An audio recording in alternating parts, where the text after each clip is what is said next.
साधक मित्रों,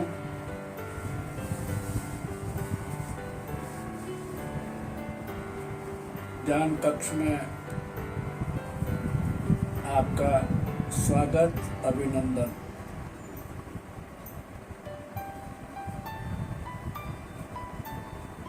होली का पर्व, रंगों का त्योहार।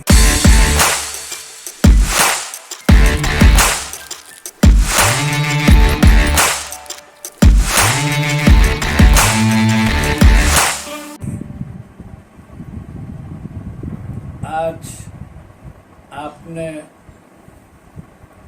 दिन भर काफी मौज मस्ती की,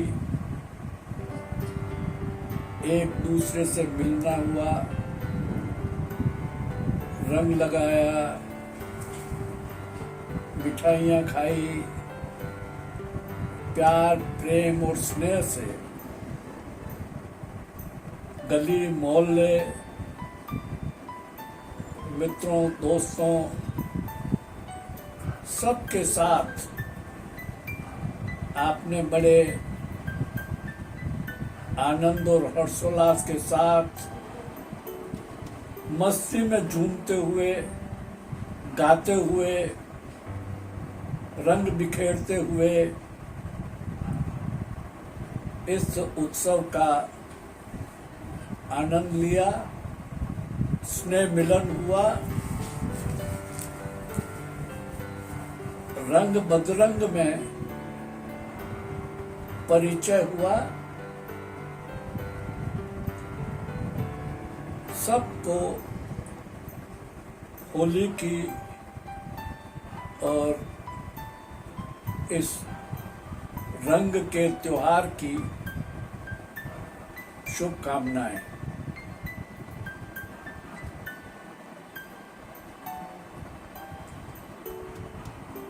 साधक मित्रों, अब हम इसी हर्षोल्लास के साथ कुछ आराम का और शांति का अनुभव कर रहे हैं।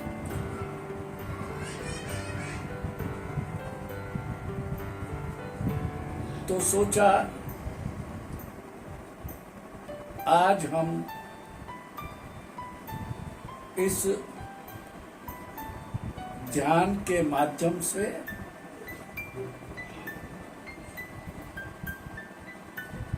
स्वयं की पहचान भी करें। हम दूसरों को पहचानने में पूरा जीवन बिता रहे हैं, स्वयं की पहचान नहीं कर पाए हैं।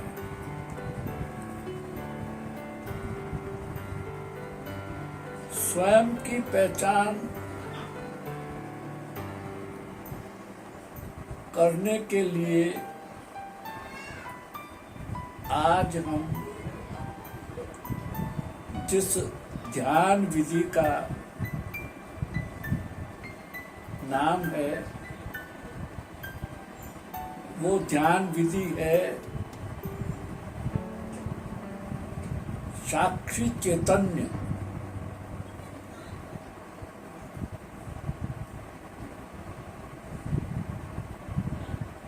स्वयं की चेतना के स्वयं ही साक्षी हैं।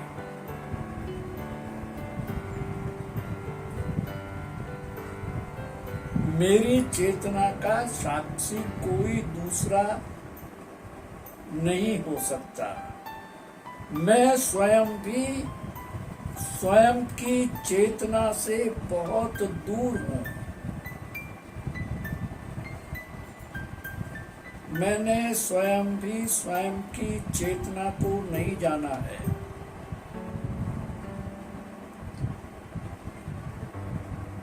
आज हम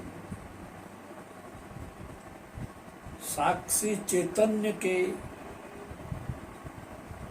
माध्यम से स्वयं की पहचान करेंगे। स्वयं को जान लिया तो सबको जान लिया।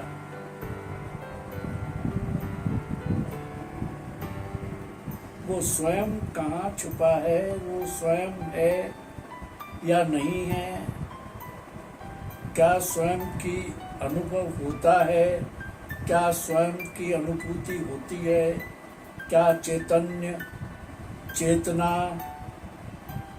का अनुभव होता है, क्या आत्मा का साक्षात्कार होता है, इस ध्यान के माध्यम से जानेंगे। और इस ध्यान के माध्यम से, इस ध्यान की विधि से, इन ध्यान के 4 चरण में, 15-15 मिनट के 4 चरण में, हम चौथे चरण में आत्मस्थ अवस्था में लीन हो जाएंगे। फिर उसमें कुछ भी नहीं बचेगा। जो बचेगा वो शाश्वत है। इसलिए हम उस अनुभूति को, उस अनुभव को साक्षात्कार करेंगे। जैसा मैंने पिछले कई ध्यान की विधियों में आपके साथ अभ्यास किया है विधियों का, उसमें कुछ आवश्यक, अनिवार्य क्या है उसके संबंध में बात की थी। इस ध्यान को, इस ध्यान में उतरने से पहले, इस ध्यान में डूबने से पहले, इस ध्यान की गहराई में, अतल गहराई में जाने से पहले हमें क्या करना है, उसकी थोड़ी सी भूमिका बहुत संक्षिप्त में आपके सामने रख रहा हूं। सबसे पहले तो ये है कि आप अपने कक्ष में आ जाएं और अपने कक्ष को बिल्कुल खाली रखें। आपके कक्ष में और आपके अलावा और कुछ भी न हो। द्वार, दरवाजे, खिड़कियां सब बंद कर दें, अंधेरा कर दें, गरम आसन पर बैठें और सुखासन में बैठें। जो आसन आपको आराम से दे, उस आसन में आप बैठ जाएं। आंखें बंद रखेंगे। जब तक ये इस ध्यान की यात्रा होगी तब तक ये आंखें बंद रहेगी, हिलना डुलना बंद रहेगा और नितांत अकेले बैठ जाएंगे।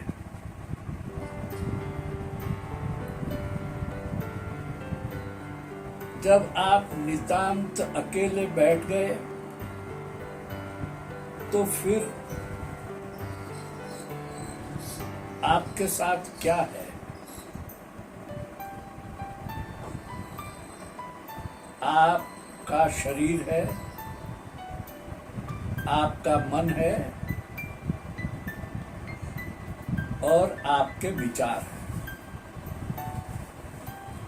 इसके अलावा और कुछ भी नहीं है। और ये क्यों है? ये इसलिए है कि आपके पास 5 इंद्रियां हैं।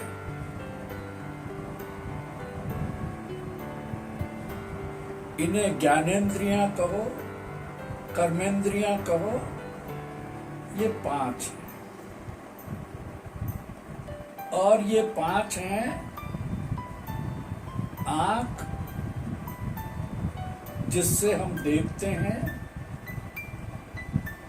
नासिका, जिससे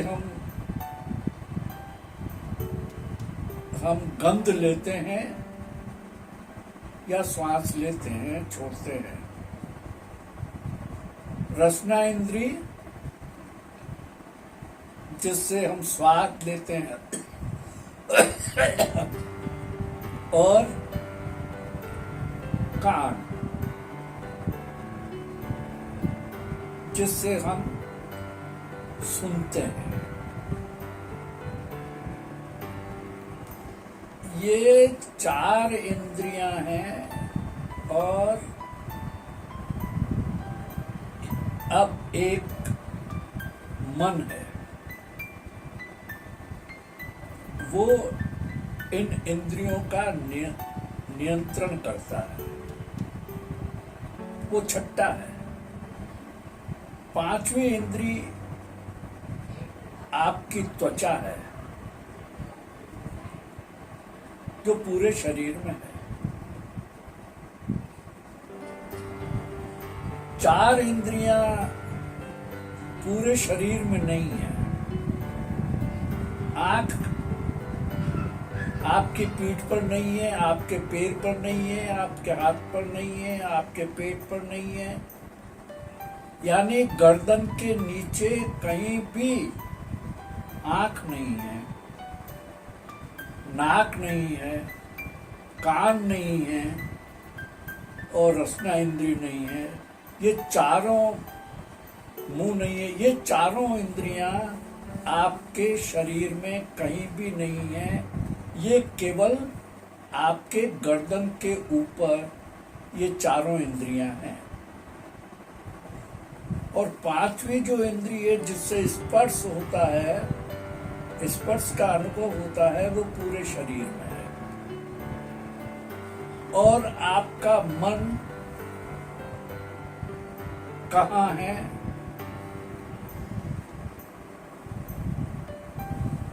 ऐसा आपके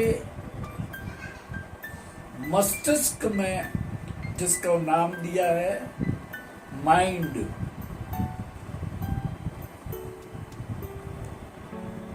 वहां मन है। वो मन अमूर्त है। जैसे ये 4 इंद्रियां, 5 इंद्रियां दिखाई देती है, वैसे मन अमूर्त है, दिखाई नहीं देता।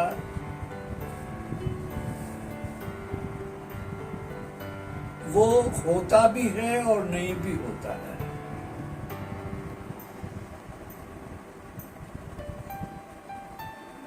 वो होता है तो इंद्रियां काम करती हैं, वो नहीं होता है तो इंद्रियां शिथिल होती हैं।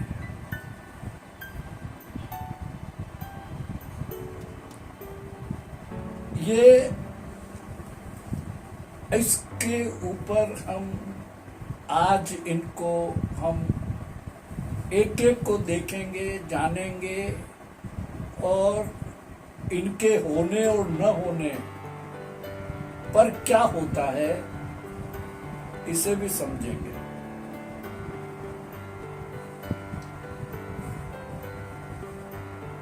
अब हम बैठ गए हैं, आंखें हमारी बंद हैं और सुखासन में पूर्ण विराम की अवस्था में, पूर्ण विश्राम की अवस्था में हम बैठ गए हैं। अब हिलना डुलना नहीं है, अब कोई आवाज नहीं है, अब कोई देखना नहीं है, अब कोई रसना इंद्रिय का काम नहीं है, अब कोई आपके नासापुटों से कोई सुगंध गंध न आ रही है न जा रही है।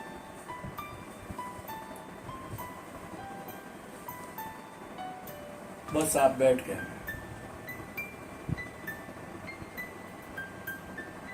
अब आप स्थिर होकर बैठ गए हैं और नितांत अकेले बैठ गए हैं। आंखें बंद हैं, कोई नहीं है। अब हम शरीर को पूरा बिल्कुल ढीला छोड़ देंगे। नक से सिर तक, पैर की अंगूठे से लेकर मस्तिष्क के ऊपर के भाग तक बिल्कुल तनाव रहित हो जाना है और शरीर को शिथिल कर देना है। Relaxation of body, mind and thoughts. बिल्कुल शिथिल।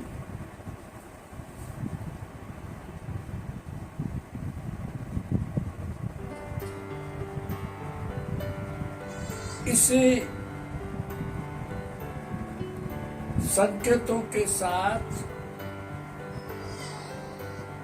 हम ध्यान में उतरेंगे, ध्यान में डूबेंगे, ध्यान में विचरण करेंगे, ध्यान में रमण करेंगे, ध्यान यात्रा करेंगे।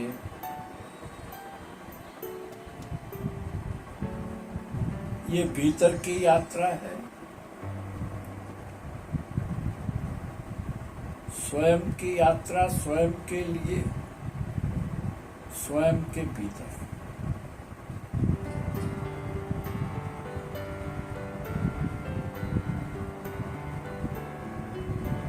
दो मिनट तक बिल्कुल शांत, तनाव रहित, पूरे शरीर को शिथिल करते हुए होश पूर्वक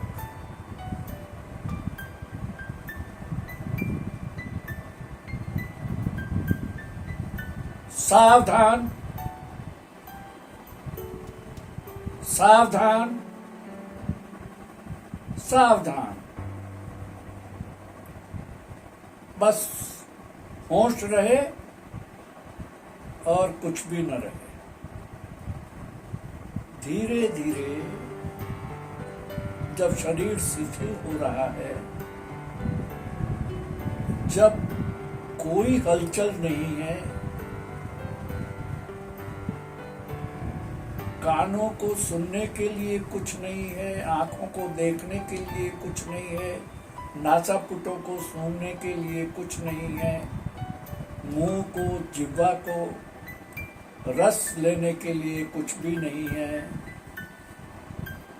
कोई संसार नहीं है, कोई रिश्तेदार नहीं है, कोई मित्र नहीं है, कोई सगे संबंधी नहीं है, कोई भूत नहीं है, कोई भविष्य नहीं है, केवल वर्तमान है। और वर्तमान में पूरे शरीर को शिथिलीकरण कर दो। तनाव रहित, दबाव रहित, no depression, no tension, no stress. Absolutely be alone and be empty.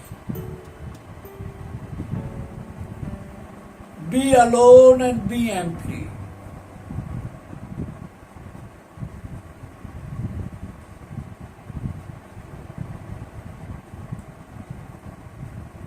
दो मिनट तक शरीर को शांत हो जाने दीजिए, एकदम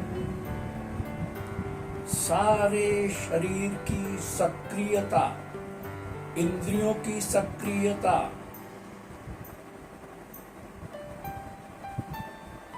छोड़ दीजिए, छूट जाएगी। तनाव रहित सीधे बैठे रहेंगे, गर्दन सीधी, मेरुदंड सीधा,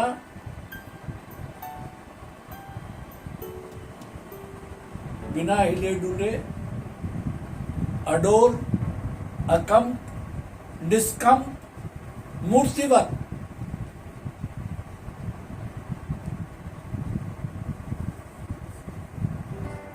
शरीर को मिट्टी का लौंदा हो, गीली मिट्टी का लौंदा, इतना शिथिल कर दें शरीर को, पूरी भाव दशा शिथिलीकरण में चली जाए, रिलैक्सेशन ऑफ बॉडी। पहला काम है शरीर का शिथिलीकरण। हमारे पास शरीर है, इसलिए हमारी यात्रा शरीर से शुरू होगी, लेकिन शरीर पड़ा रह जाएगा, शिथिल है, शरीर की कोई क्रिया नहीं होगी, अक्रिय हो जाएगा पूरा, क्योंकि इंद्रियों को अब कोई काम नहीं है, इंद्रियों की कोई वासना नहीं है, इंद्रियों के कोई विचार नहीं है, अब मन को करने के लिए कोई काम ही नहीं है।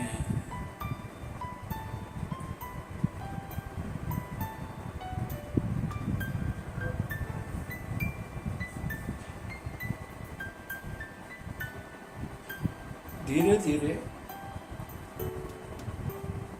जब शरीर शिथिल होता है,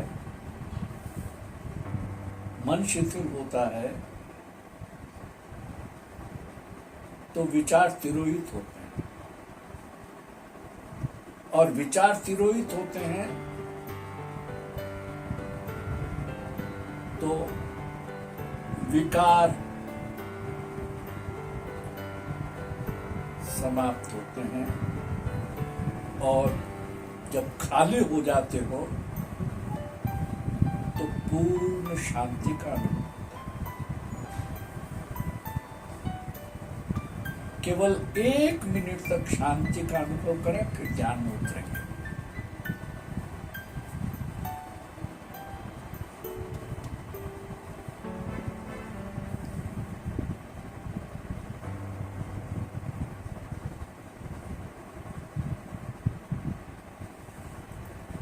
बहुत अच्छा,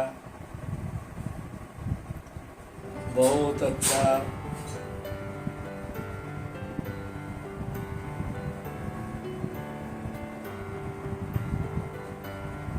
पूरा शरीर शिथिल हो गया है, पूरा शरीर शिथिल हो गया है, पूरा शरीर शिथिल हो गया है। मन में कोई विचार नहीं,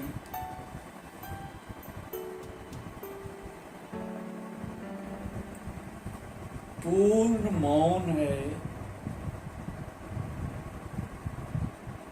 और मौन में कोई विचार नहीं है, कोई शरीर नहीं है, कोई संसार नहीं है, कोई गमनागमन नहीं है, बस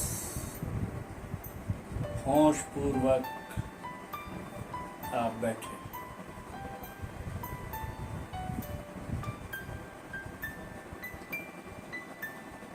अब हम 2 मिनट में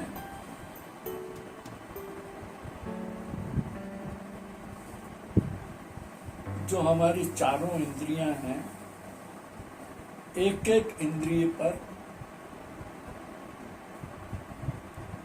हम ध्यान को केंद्रित करेंगे।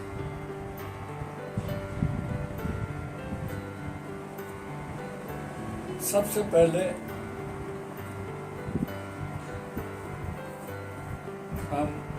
आंखों पर ध्यान केंद्रित करेंगे। अब हमारी आंखें बंद हैं, अंधेरा है,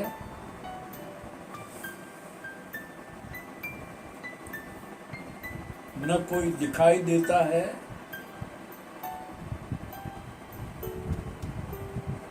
हमारी पलकें भी बंद हैं, स्थिर है। अंदर जो हमारी आंखों की पुतलियां हैं वो भी स्थिर है। आंखें बिल्कुल स्थिर हैं, लेकिन तनाव रहित है। कोई तनाव आंखों पर नहीं देना है। अब आपका पूरा शरीर नहीं है, केवल आंखें बंद हैं। अब हमें पूरा ध्यान सब तरफ से हटाकर केवल आंखों पर ही ध्यान करना है।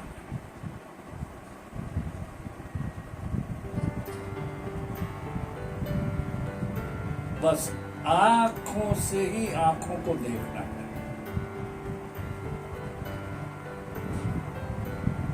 बाहर तो कुछ है नहीं देखने के लिए, अंधकार ही अंधकार है, आंखें बंद हैं। तो ये आंखों के अंदर कौन है जो देखता है? ये कौन है जो कह रहा है कि बाहर अंधकार है?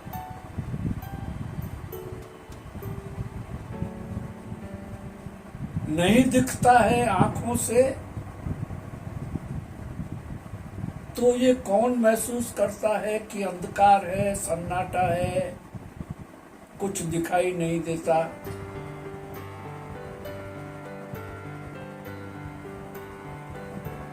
जब आंखों के ऊपर हम ध्यान करते हैं और आंखों को आंखों से देखते हैं,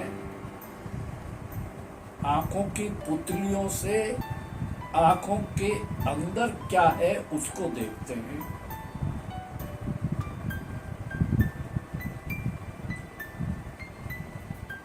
ये आंखों में रोशनी कहां से आती है? ये आंखें कैसे देखती है?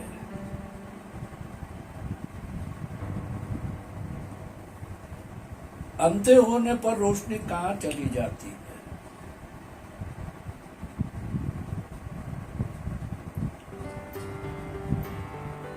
रोशनी चले जाने के बाद भी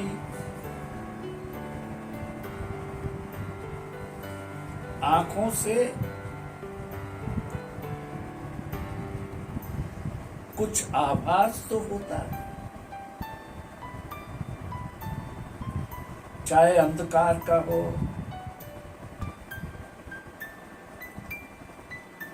चाहे कुछ और हो जिसका पता हम इस ध्यान में लगाएंगे। तो अभी हम 1 मिनट तक केवल आंखों पर ध्यान करें। आंखों को देखें और कहीं नहीं, आंखों के बंद आंखों में आंखों पर पूरा ध्यान, सारा ध्यान आप आंखों पर केंद्रित करें।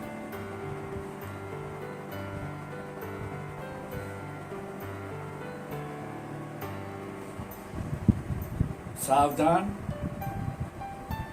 होश रखें, आंखों पे दबाव नहीं, पलकों पे दबाव नहीं, आंखें नहीं खोलनी है और आंखों को ही देखना है। आंख ही आंख को देखती है, बंद आंख, आंखें बंद है, अंधे नहीं हो।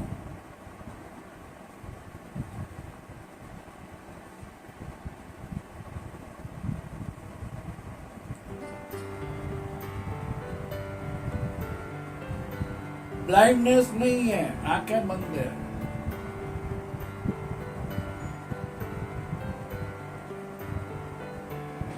जब आप आंखों की पलकों पर आंखों के अंदर जो पुतलियां हैं उनको ऊपर की तरफ, भीतर की तरफ जब आप देखना शुरू करेंगे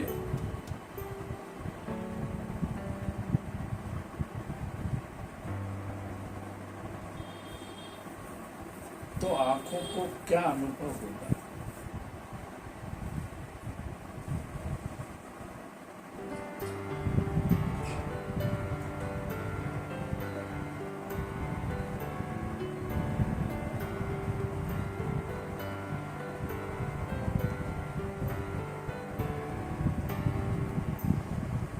थोड़ी सी गूढ़ रहस्य की बात आपसे करना चाहूंगा।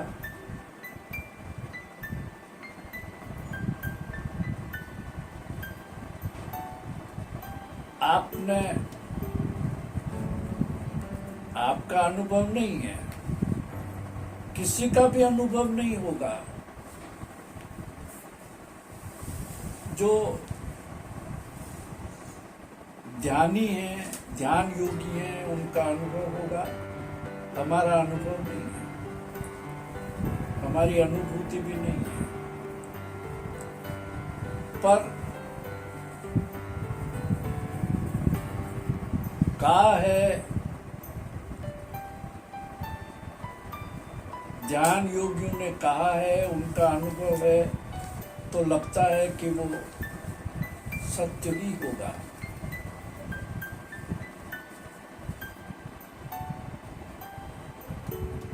ये जो हमारी दो आंखें हैं,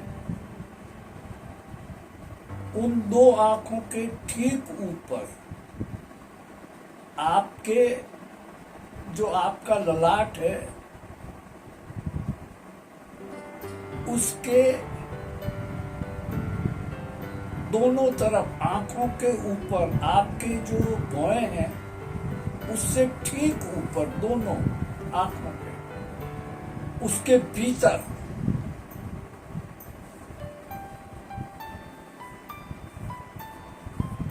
दो चक्षु हैं। वो भीतर की आंखें हैं।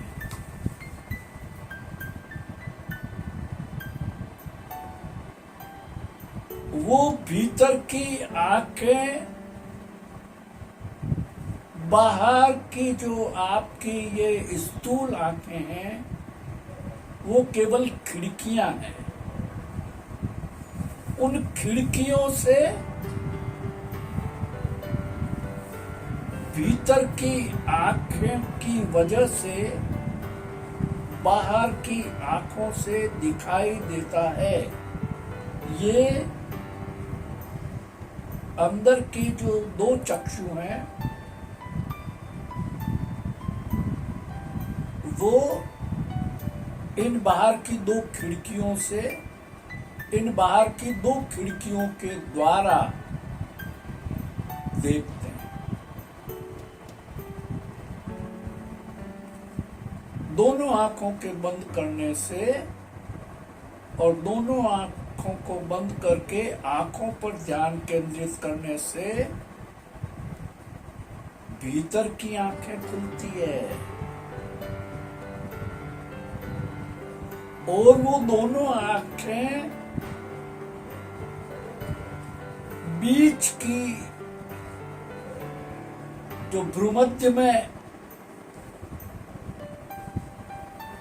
जो स्थान है, वो तीसरा नेत्र है। उस तीसरे नेत्र से वो दोनों भीतर की आंखें जुड़ी हुई है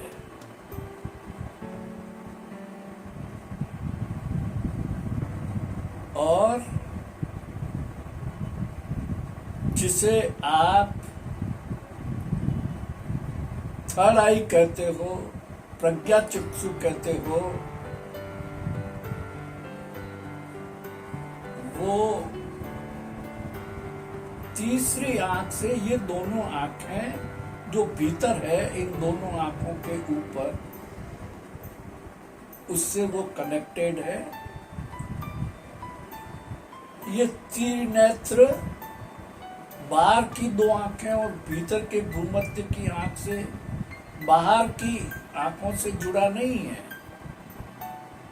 ये आपकी जो ये दो आंखें खिड़की रूप है, जिससे झांकते हो, देखते हो, दर्शन करते हो, जो भी नाम दो, दृश्य देखते हो, वो भीतर की दो आंखें हैं। इसी के ऊपर जो कनेक्टेड है इन बाहर की आंखों से, ये खिड़कियां हैं जिससे झांकते हो, देखते हो। और ये भीतर की दोनों आंखें, बीच में जो आंख है जिसे शिव जी का तीसरा नेत्र कहते हैं, उससे कनेक्टेड है। तो जब आप आंखें बंद हैं, ये एक बहुत बड़ा योग विज्ञान है, ये ध्यान की विधि है। इस पर हम साधक जब ध्यान की गहराई में जाएगा तो इस पर समझने की कोशिश करें। अभी तो संकेत मात्र मैंने दिया है। तो ध्यान केवल आंखों पर,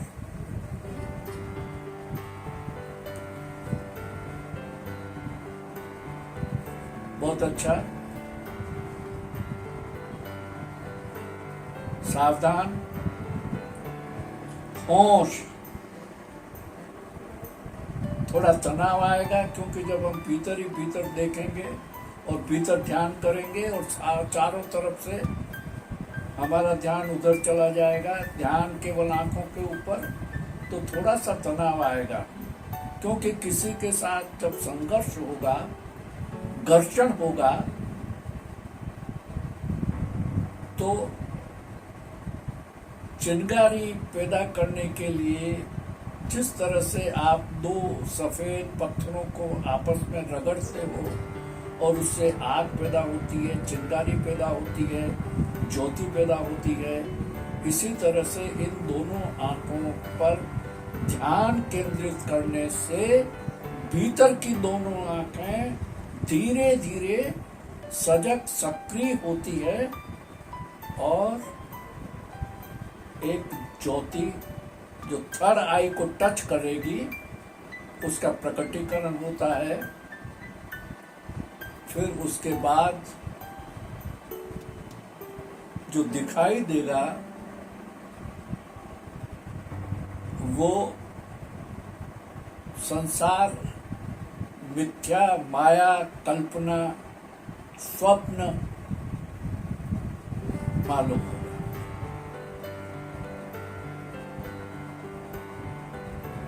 आंखों के ध्यान के संबंध में छोटे से रूपक के रूप में हमने बात की। इसी तरह कान, दोनों कानों में छिद्र है। आवाज भीतर जाती है, बाहर आती है, भीतर जाती है, बाहर आती है।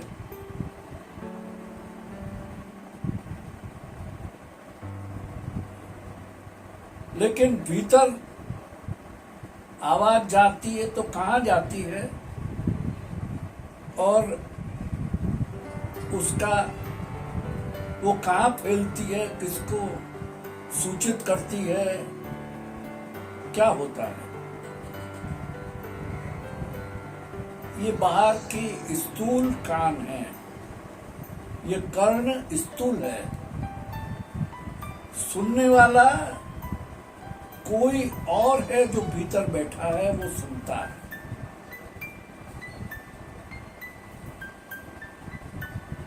उसका भी अनुभव आता है।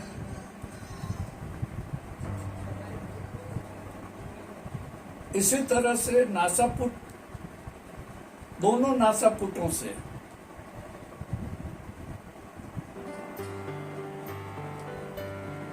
गंध का अनुभव होता है। दोनों नासापुटे भी द्वार हैं। इससे बाहर की वायु भीतर जाती है और भीतर की वायु बाहर आती है।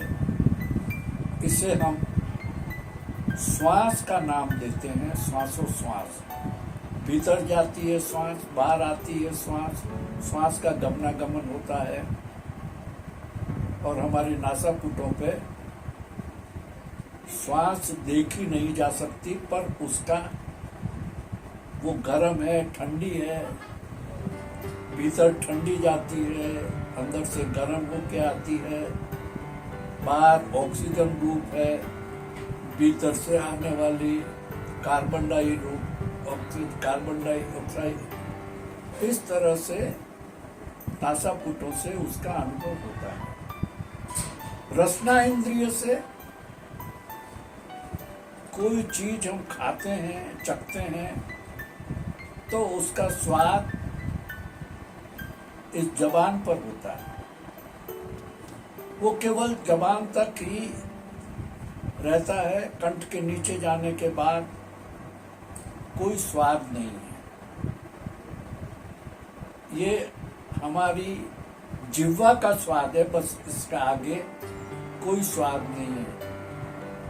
कड़वा, मीठा, तीखा, चरका, खट्टा,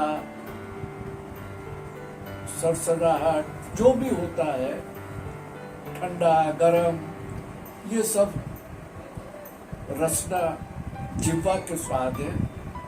ये जिह्वा के आगे, कंठ के नीचे कोई स्वाद नहीं है।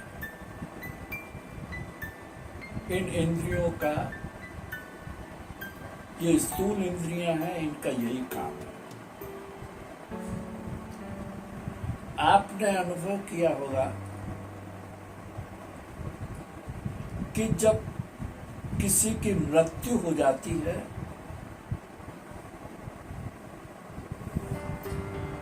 तो इंद्रियां तो होती है, मुर्दे के भी ये इंद्रियां होती है। ये इंद्रियां तो कहीं नहीं जाती, जो आपको दिखाई देती है स्थूल इंद्रियां।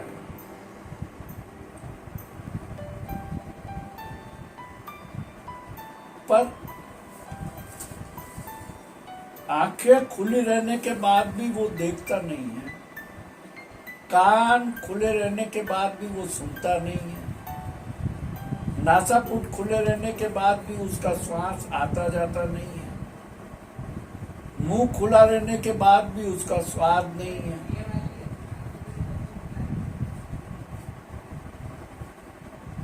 एक मुर्दे को देखो और एक जीवित व्यक्ति को देखो, उसके शरीर में क्या अंतर है? ये सब इंद्रियां होते हुए भी त्वचा भी है, मन भी है, पर वो क्या है जो नहीं है, जिसके कारण वो मृत घोषित किया गया है, मृत जाना गया है? वो क्या है? वो कहीं उसके भीतर था जो चला गया, उसके भीतर था जो मिट गया, उसके भीतर था, उसने शरीर को छोड़ दिया और वो तो रहा।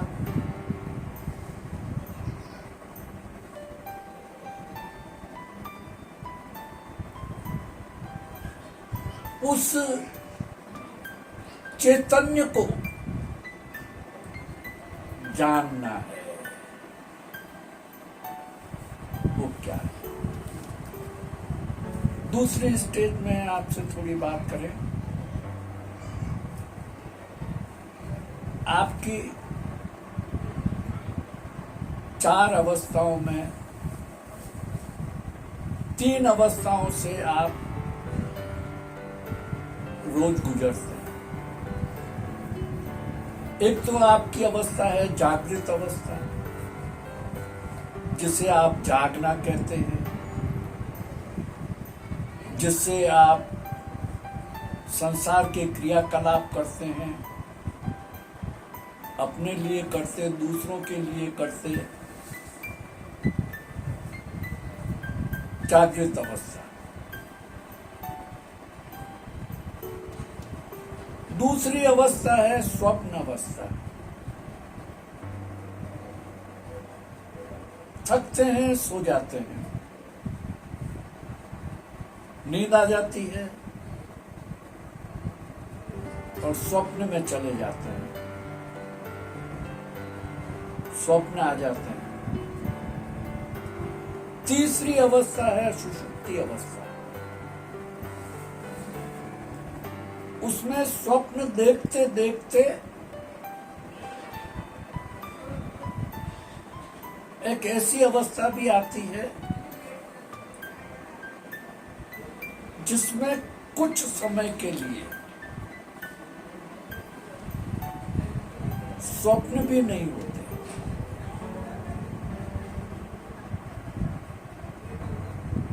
अब अभी हम इन तीन चीजों को समझते हैं।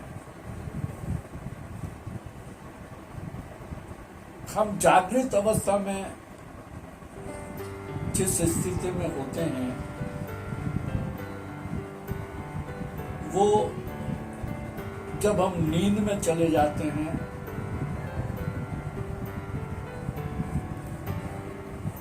तो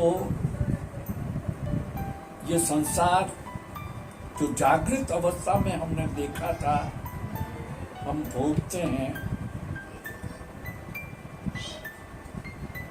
वो कहाँ चला जाता है? क्योंकि हम तो पूरे नींद में होते हैं।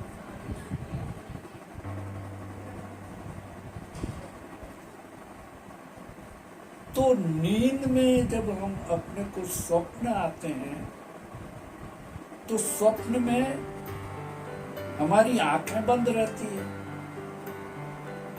हम सोए रहते हैं, जागृत अवस्था समाप्त हो जाती है और नींद में एक नए शरीर का जन्म होता है, जिसके कारण वो शरीर स्वप्न देखता है, इसीलिए उसे स्वप्न का नाम दिया गया है। वो शरीर नए संसार की रचना करता है। आंखें बंद हैं, आप मुर्दे की तरह पड़े हुए हैं, गहरी नींद में हो, जागृत अवस्था नहीं है और स्वप्न अवस्था आ गई है। और स्वप्न अवस्था में आप क्या होते हो, जिसे आप स्वप्न कहते हो, वो नाना भांति के स्वप्न आते हैं। कभी आप किसी मंदिर में भी हो सकते हो, कभी आप किसी खड्डे में भी गिर सकते हो, कभी आप के ऊपर आक्रमण भी होता है, कभी आप किसी से लड़ते भी हो, कभी आप बाढ़ में भी गिरते हो, कभी आप मूसलधार वर्षा में, कभी आप तूफान में, अनेक तरह के स्वप्न। कभी आप उड़ते हो, कभी आप रेंगते हो, कभी आप चिल्लाते हो, कभी आप डर जाते हो, कभी आप आनंदित हो जाते हो, कभी कभी आपको जो आपका इष्ट है उसके कभी कभी आप दर्शन कर लेते हो, कभी कभी आपकी पित्र हैं वो आपके स्वप्न में आ जाते हैं, कभी कभी आप अपने मित्रों से मिलते हो, कभी आप कलकत्ता जाते हो, बॉम्बे जाते हो, हैदराबाद जाते हो, बनारस जाते हो, कभी वहाँ से आते हो, कभी किसी का ससुर। ऐसे स्वप्न में आप सोए रहते हो, आपकी आंखें बंद रहती हैं, आप नहीं होते हो, पर फिर भी आप एक नए संसार की रचना होती है, एक नए मनुष्य की रचना, बनावटी मनुष्य की रचना होती है और वो सारे स्वप्न देखता है। पहले मैं इन दोनों अवस्थाओं की आपसे बात कर लूं, फिर सुषुप्ति की बात करूंगा। जब आप सोकर उठते हो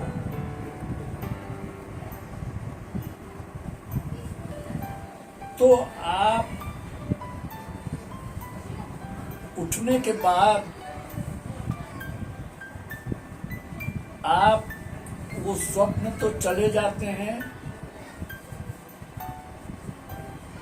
कहाँ चले जाते हैं?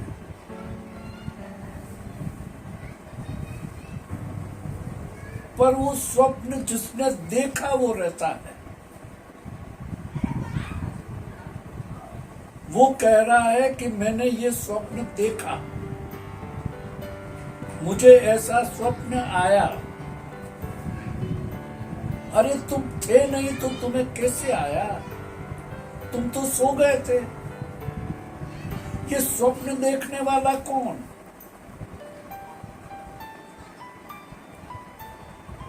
और जब तुम जागृत अवस्था पे से सो जाते हो, नींद आती है, तो तुम कहाँ पैदा हुए? तुम्हारे माता पिता कौन है? तुम्हारे रिश्तेदार कौन है? तुम्हारा धंधा क्या है? तुम्हारा काम क्या है? तुम क्या करते हो? तुम्हारा नाम क्या है?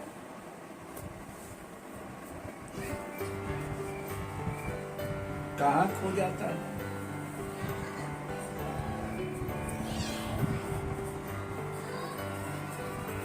कहाँ चला जाता है? फिर जागृत होते हो और फिर वही। तो ये वो कौन है जो जागृत अवस्था में भी रहता है और स्वप्न अवस्था में भी रहता है?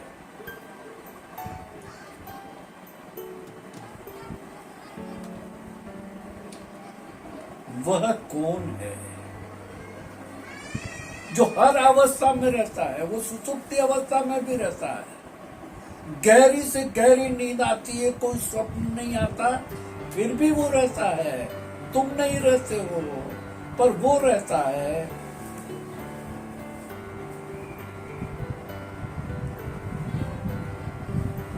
वो कौन है?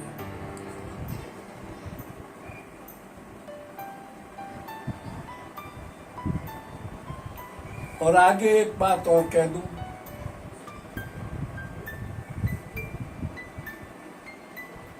कि जो मन को जानता है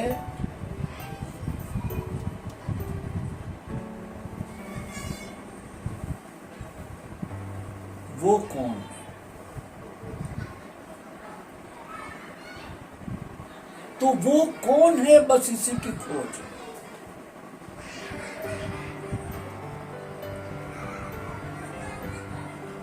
वही साक्षी है, वही चैतन्य है।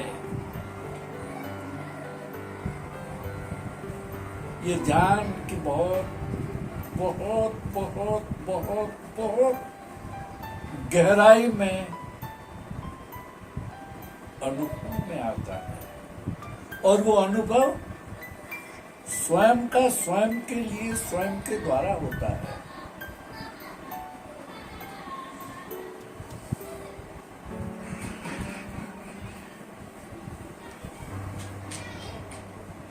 अब हम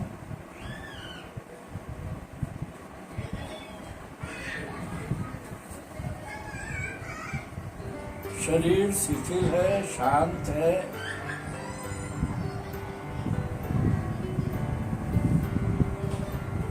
सावधान,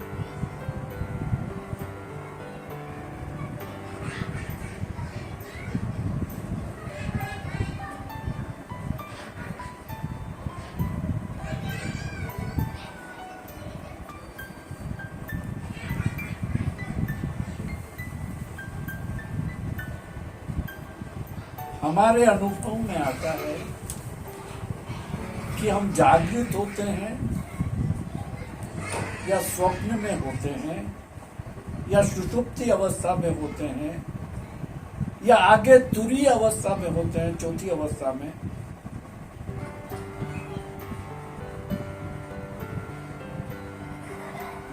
श्वास तो चलता ही रहता है, श्वास का गमनागमन तो होता ही रहता है।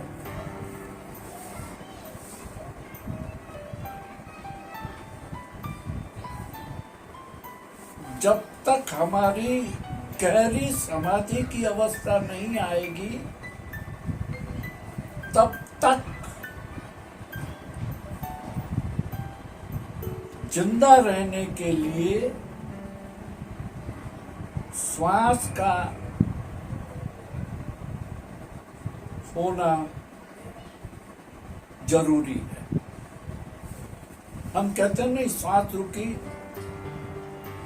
और मृत्यु, श्वास का रुक जाना मृत्यु। हाँ, लेकिन गहरी गहरी गहरी गहरी समाधि में भी श्वास रुकता है, रुक जाता है, वहां फिर कोई मृत्यु नहीं है। वो अवस्था अभी हम यहाँ शब्दों में हम कह रहे हैं, ये सब बातें हमारा अनुभव नहीं है। अनुभव के लिए बहुत साधना की जरूरत है।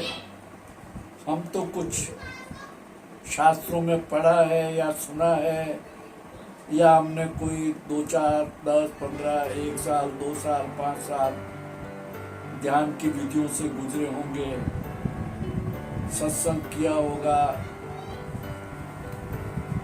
आचार्यों से और गुरुओं से, सद्गुरुओं से, सत्संग से, सानिध्य से, निकटता से हमने कुछ अभ्यास किया होगा, तो हमें थोड़ा थोड़ा है, लेकिन हम पूर्ण नहीं हैं और हमें कोई साक्षात्कार नहीं हुआ है। लेकिन इसमें निराशा का कोई कारण नहीं है। जब उनको हुआ है तो हमें भी हो सकता है।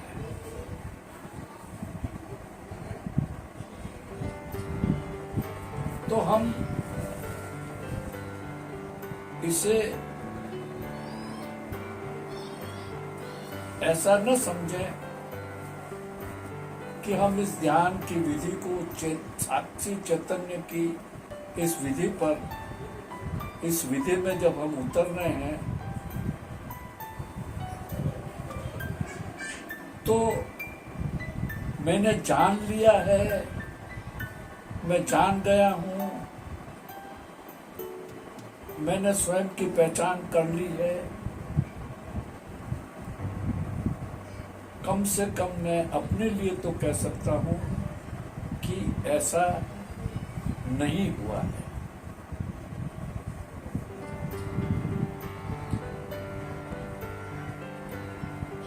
और जब हो जाएगा, होगा या नहीं होगा, इसकी कोई चाह भी नहीं है, चेष्टा भी नहीं है। अब छोड़ दिया है, हो जाए तो हो जाए, नहीं हो जाए तो नहीं हो जाए, इसके लिए कोई तनाव भी नहीं है। पर आज हम इसको समझ रहे हैं। साधक मित्रों, आपके सामने कुछ अनछुए पृष्ठ ध्यान की गहराई के लिए खोलने का एक छोटा सा प्रयास मात्र है। मैं योगी नहीं हूँ, ध्यानी नहीं हूँ, ज्ञानी नहीं हूँ, साधु नहीं हूँ, सन्यासी नहीं हूँ, पर पिछले 50 वर्षों से, या हो सकता है उससे भी ज्यादा होंगे, जो हुआ है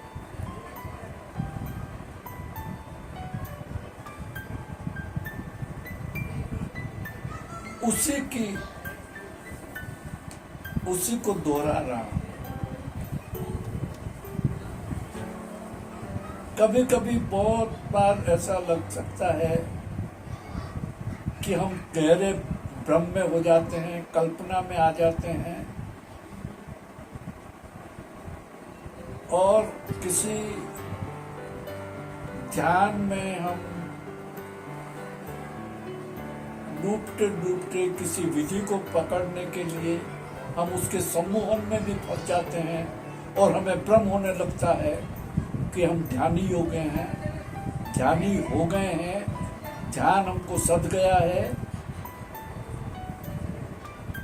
मेरे लिए ऐसा नहीं हुआ है।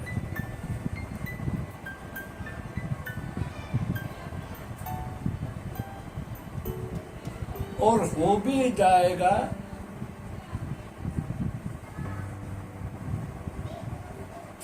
तो किसी दूसरे को मालूम भी नहीं पड़ेगा, क्योंकि शरीर में कोई परिवर्तन तो दिखाई नहीं देगा। कपड़े बदल लूंगा, आचरण बदल लूंगा या बदल जाएंगे, कुछ ऐसे वैसे तरीके से जीने लगूंगा, बाहर के चिन्ह दिखाई देने लग जाएंगे, लेकिन होश पूर्वक यदि भीतर देखता रहूंगा तो ऐसा मुझे स्वयं को अनुभव होना है कि मैं दूसरों को धोखा दे रहा हूं और दूसरों को धोखा देते देते मैं स्वयं धोखे में आ गया हूं। हम साधारण साधक हैं और अभ्यास कर रहे हैं। फर्क सिर्फ इतना है कि जो पहुंचे हुए सद्गुरु हैं,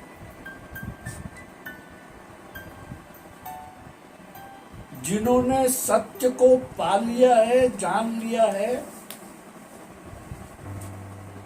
उनका सानिध्य मिला है, उनका आशीर्वाद मिला है, उनकी गाइडेंस मिली है, उनका मार्गदर्शन मिला है। और उस मार्गदर्शन के मिलने के बाद हमने उसे अंगीकार किया है, हमने उस मार्गदर्शन को स्वीकार किया है, मन वचन काया से स्वीकार किया है, होश पूर्वक स्वीकार किया है, तो हमारी यात्रा सुगम होगी और हम सही मार्ग पर जाएंगे। तो हमें अनुभव की झलकियां जरूर मिल सकती हैं। तो अब हम बात कर रहे हैं, फिर आ जाते हैं श्वास पर।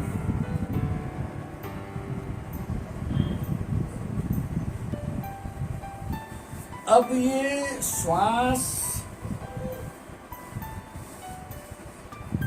क्या है?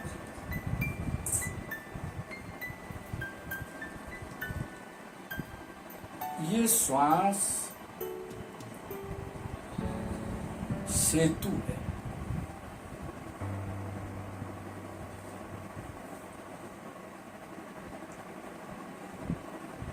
बाहर से भीतर,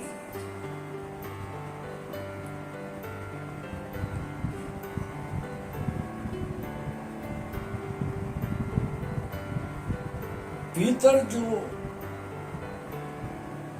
जल स्रोत है, खोदते खोदते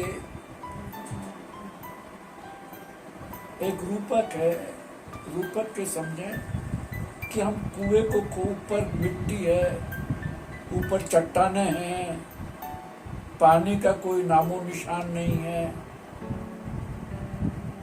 और हम अपने मशीनें लगाई, कुदाली लगाई, श्रम किया, परिश्रम किया, खोदते गए, मलबा निकालते गए, निकालते गए, गहरे गहरे गहरे गहरे मलबे में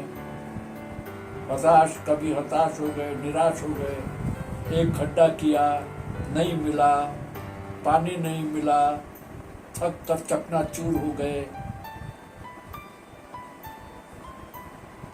हार गए, धैर्य नहीं रहा, संकल्प टूट गया, श्रम व्यर्थ हो गया और हम हताश निराश हो गए। लेकिन बेसिक चीज ये है कि जमीन है तो नीचे जल का स्रोत है, चाहे रेगिस्तान हो, चाहे पहाड़ हो, चाहे समतल जमीन हो, जल नीचे है। ये बुनियादी बात है। रेगिस्तान में थोड़ा ज्यादा खोदना पड़ेगा, पहाड़ पर ज्यादा खोदना पड़ेगा, समतल जमीन पर थोड़ा कम खोदना पड़ेगा, श्रम तो करना पड़ेगा। ये तुम्हारे शरीर की रचना कैसी है? तुम इतने कठोर हो, इतने नास्तिक हो, इतने जड़ हो कि तुम स्वीकार ही नहीं करते, तुम्हें ना ही होता है, हाँ है ही नहीं तुम्हारे जीवन में। तो थोड़ा सा नास्तिक से आस्तिक होने पर, ना से हाँ होने पर, जन्मों जन्मों से ना करते आए हो तो हाँ होने में थोड़ा समय लगेगा। अब चाहे उसे कर्मों की बीड़ियां कहो, चाहे आपके पाप कहो, चाहे आपके प्रारब्ध कर्म कहो, जो भी नाम दो, ये आप जानो। लेकिन उसमें तो हम ये श्वास की बात कर रहे हैं। श्वास को अब हमारे को श्वास तुम लो या न लो,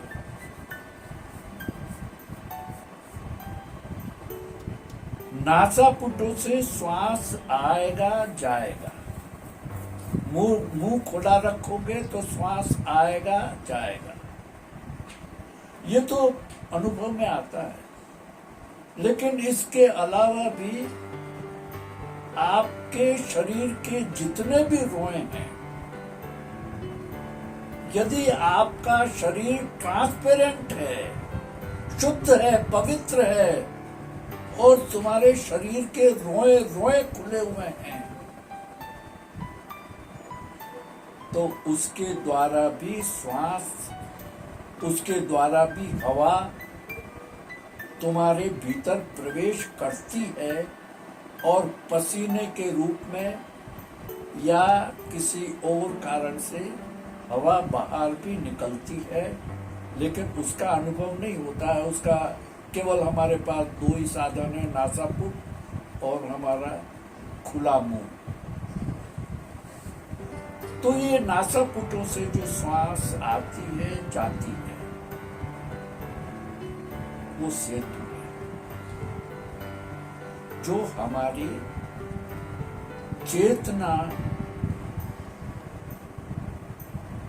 जो है, शाश्वत है, वो उसका न जन्म है न मृत्यु है। शरीर मरण धर्मा है।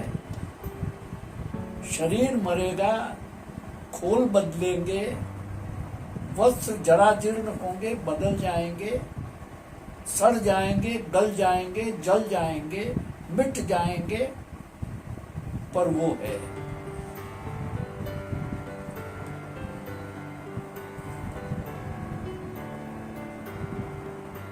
वो हुआ, वो होगा, वो इस स्थिति में नहीं होता है। वो तो है, शाश्वत है। उसका न जन्म है न मृत्यु है।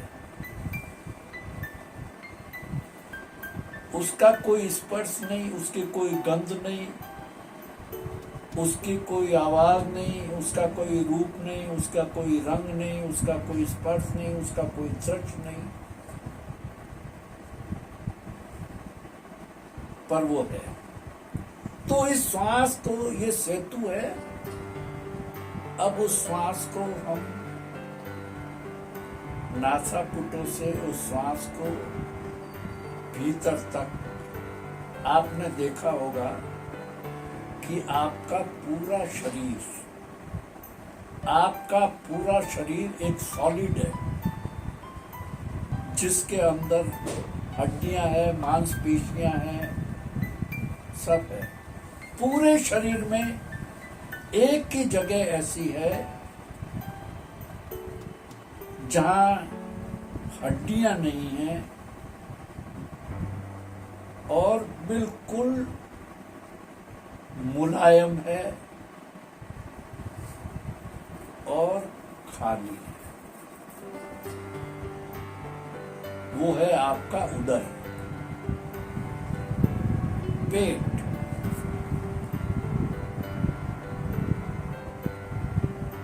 आपकी छाती, पसलियां, उनके बीच में एक भाग है उदर, और उस उदर में एक केंद्र है, नाभि केंद्र।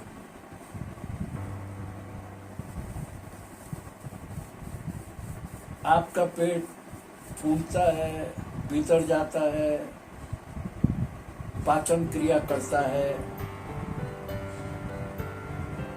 सारा सब इसी से संचालित होता है।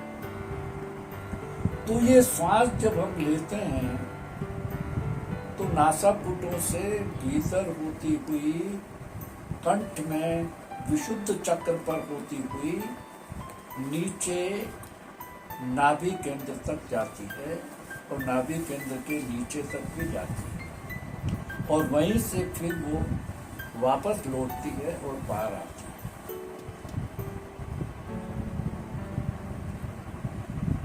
ये उस चक्र को घर्षण करती है और वहां वो गहराई में जाकर के एक ड्रिलिंग मशीन को जब हम कुआं खोदने के लिए लगाते हैं तो वो ड्रिल की मशीन धीरे धीरे गुरु गुरु गुरु गुरु करती करती करती करती करती करती नीचे तक जाकर के और जहाँ जल के स्रोत हैं वहां से वो उसको पकड़ती है, उससे उस चट्टान को हटाती है और वहां से जल स्रोत निकलता है। फिर कह दूं वो जल स्रोत वहां से निकलता है लेकिन उसका उद्गम स्थान वो नहीं है। एक पहाड़ से गंगोत्री से गंगा निकलती है लेकिन गंगोत्री उसका जन्म स्थान नहीं है। गोमुख से आपको वो आती हुई दिखाई देती है पर वो कहां से आती है, पहाड़ों में से कहां से आती है, उसका कोई स्थान नहीं है जो आपके किसी के भी जानकारी में नहीं आ सकता उसका उद्गम स्थान। इसका कारण है कि वो कहीं से उसका उद्गम स्थान है ही नहीं, क्योंकि जिसका उद्गम स्थान है, जिसका जन्म है, उसकी मृत्यु है। लेकिन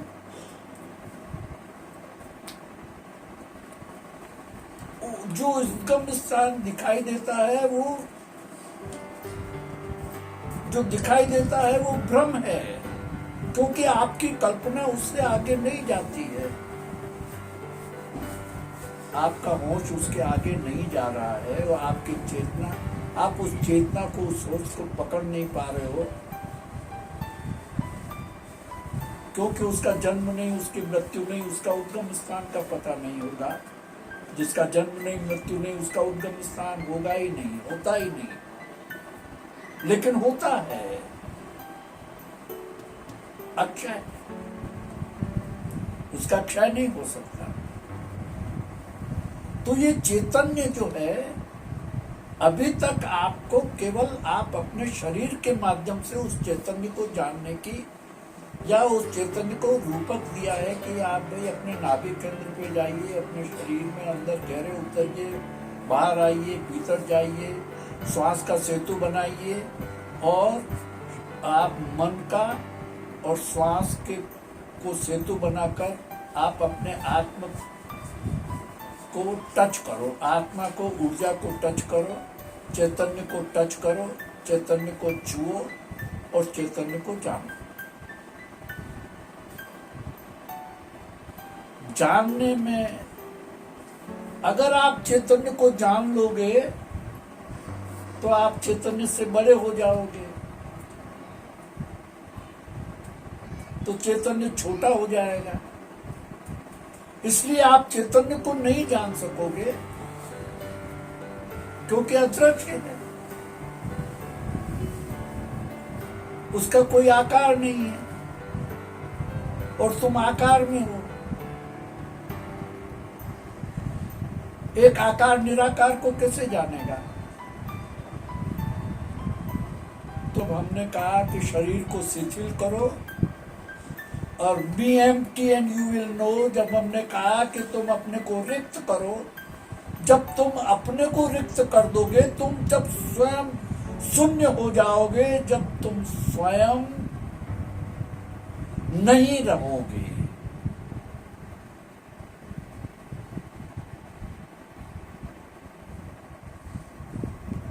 तो जो रहेगा वो है।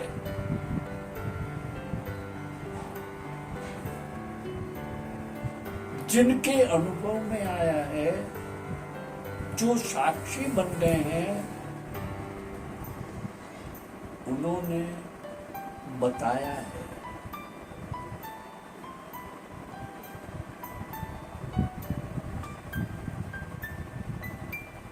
यदि हमारी साधना भी उस जानने की विधि को पकड़ ले,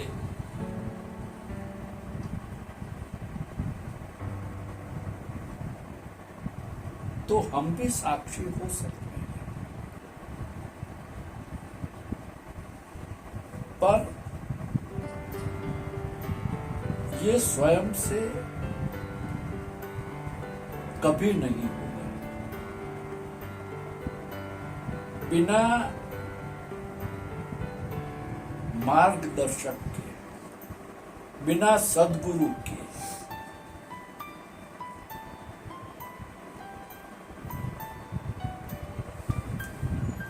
उनकी सानिध्य, उनका सानिध्य अनुभव करो, प्रकट में या परोक्ष में। आप साधना में बैठे हो और सद्गुरु का चिंतन आपके साथ है, तो वो सद्गुरु आपका मार्गदर्शक होगा। लेकिन उस अवस्था तक आने के लिए पहले आपको सद्गुरु का मार्गदर्शक के रूप में मार्गदर्शन लेना पड़ेगा। ठीक है? तो हम श्वास के द्वारा भीतर गए, बाहर आए, भीतर गए, बाहर आए। अब जब हम श्वास को ही देखेंगे, अब हम सारा इंद्रियों से सारा ध्यान हटाकर, इंद्रियों को शिथिल छोड़ते हुए, इंद्रियों को अक्रिय निष्क्रिय करते हुए पूरा ध्यान श्वास पर डाल देंगे।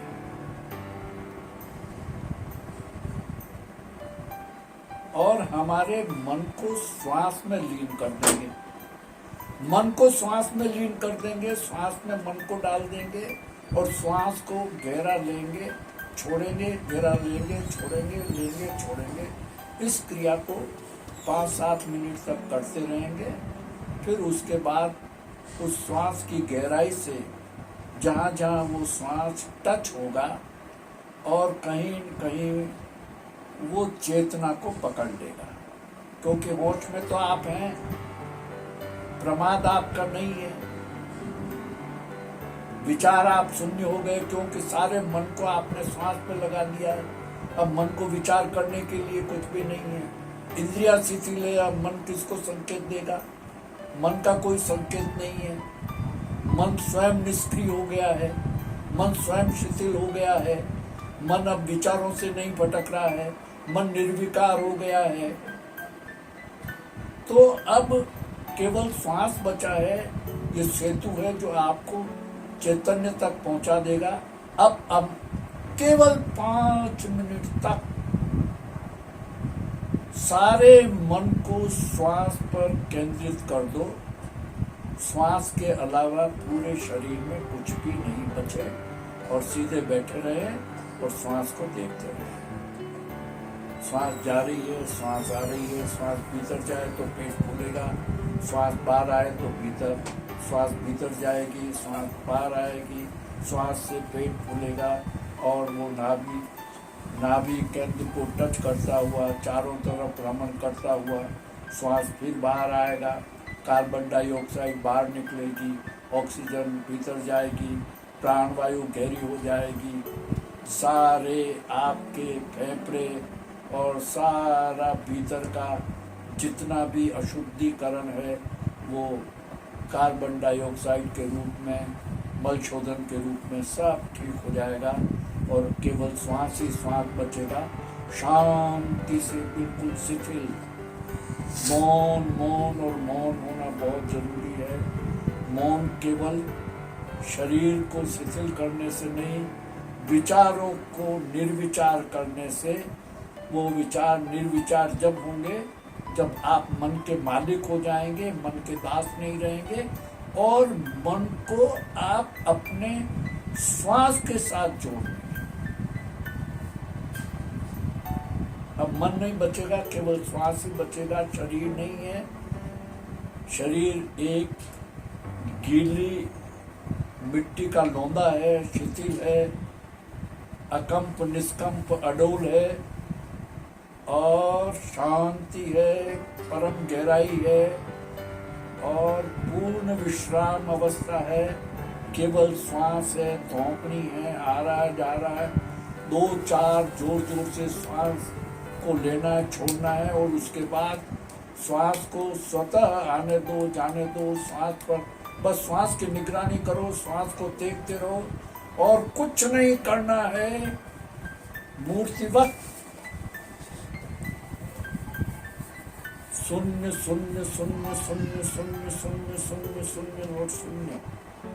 गहरा मौन, गहरा मौन, गहरा मौन, गहरी सन्नाटा, गहरा सन्नाटा, गहरा सन्नाटा। मौन मौन मौन मौन, केवल श्वासोश्वास। सावधान, होश होश पूर्वक।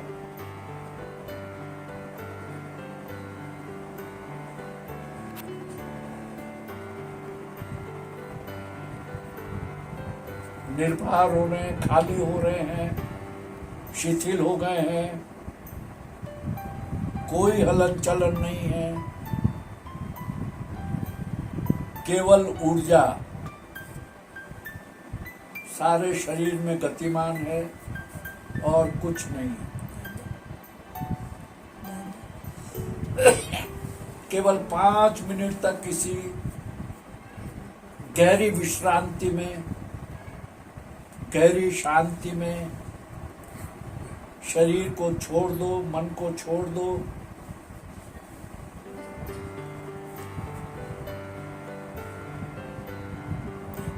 श्वास की निगरानी करो, बस।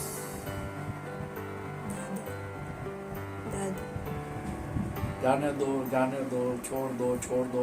3 मिनट तक इसी अवस्था में बैठे रहो, बस। 3 मिनट इसी अवस्था में बैठे रहो।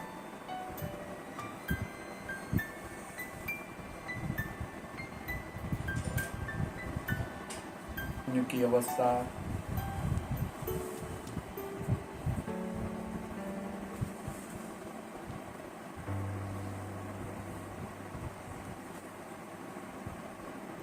बहुत अच्छा, बहुत अच्छा, बहुत अच्छा। सावधान सावधान सावधान, होंठ को संभाले रखने और श्वास को देखते रहें। 1 मिनट और है, बस।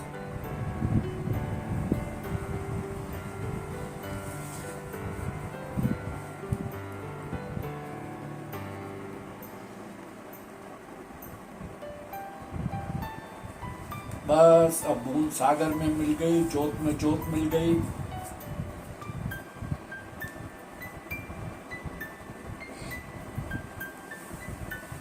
ज्योति ही ज्योति है, प्रकाश ही प्रकाश है। शांत मौन, बस धीरे धीरे अपने को एट ईच कर दें, धीरे धीरे एट ईच कर दें। धीरे धीरे आंखें नहीं खोलनी है, दोनों हाथों की हथेलियों को मलते हुए अपने आभा मंडल पर पलकों से लेकर के मस्तिष्क से लेकर के पूरे शरीर पर उष्णता का आभास करें। धीरे धीरे अपने में लौट आएं। बहुत अच्छा, बहुत अच्छा, बहुत अच्छा। शांति शांति शांति।